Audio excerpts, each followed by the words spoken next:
مدينة التل الكبير. يعيش هنا الطفل محمد فتحي البالغ من العمر 8 سنوات، والذي يواجه الحياة تارة بابتسامة وتارة بالدموع. والله يا محمد لما ربنا اداهولي والدة قيصري قاموا مديني، كانت واخدة بنت نصفي، قاموا مديني بنت كلي عشان ما انهارش عشانه.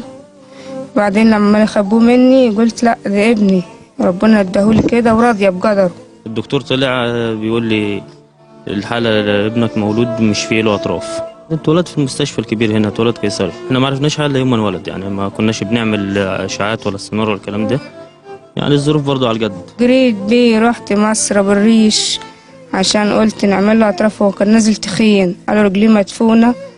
عملت له اشاعات وكشفت عليه ما لقيتش حاجة، هي رجله الكفة اليمين بس هي اللي طالعة، وقالوا يتعمل له عمليات بس ما يتم 8 شهور. لفيت بيه على مستشفيات كتير، يعني قلت لو يكون في عمليات ولا حاجه زي كده، قالوا لي لا مالوش عمليات. هو بيتحرك زي ما انت شفته كده داخل البيت، بس عايز يعمل حمام بنشيله نوديه يعمل حمام لوحده، عايز ياكل يشرب اي حاجه لازم حد يعمل له. المدارس ما قابلتوش، اجرينا وعملنا اللي ربنا قدرنا عليه، وقفلنا وده الحلال زيكو كده، ووديناه المعهد الازهر بس في النص التاني السنه اللي فاتت. بروح الصبح معاه باجيش الا الظهر الساعه 2. امه بتغير له هدومه بتاع كل حاجه، يوم مامته بتعمله له، يعني يوم امه يوم ماني او سته لو قاعده جنبه سيده يعمل له اللي هو عايزه. شاف العيال بيجروا حوالين منه بيلعبوا برضه بيبقى قاعد يعيط، عايز نفسه يطلع يلعب معاهم. كنا عاملين له معاش وبيقبض كل شهر 300 جنيه 320.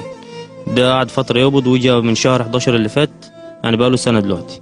رحت اقبض قالوا الفيزا مش فيها رصيد. لما طلعت اجري والف وكده قالوا لا ده انت عندك عربيه باسمك اللي هي العربيه دي. قلت العربيه دي انا جايبها والله ناس مدينها لي كده بالقسط عشان خاطر هو ما شافوا الحاله وانا بشيله وبمشي بيه على المستشفيات وزي كده، ادوني العربيه ديت وقال لي دي ب 4000 واللي يقدر تدفعه كل شهر ادفعه. نفسي يبقى له مشروع ياكل منه لقمه عيش يمشي اقتصادي عشان لما يكبر يلاقوا له معاش، يلاقوا له حاجه نساند عليها. عملت معاش اللي هو بتاع تكفل كرامه دون، قاموا حايشين بعد ما جبنا الفيزا والورق وكله، قاموا رافضيننا قالوا لا انتوا مش تستاهلوا. قلنا يجي يشوفوا حالتنا. بطلب من وزير الصحه لو هو شايفنا دلوقتي، يعني لو يقدر يعمل له عمليات ايد واحده ياكل بيها وايدينا ورجلين، اي حاجه يقدر يمشي ويتحرك عليها. اقول يا ابني يا رب الاقيك ماشي زي الناس ما ماشي، ولو ما مشيتش الاقيك سعيد بس.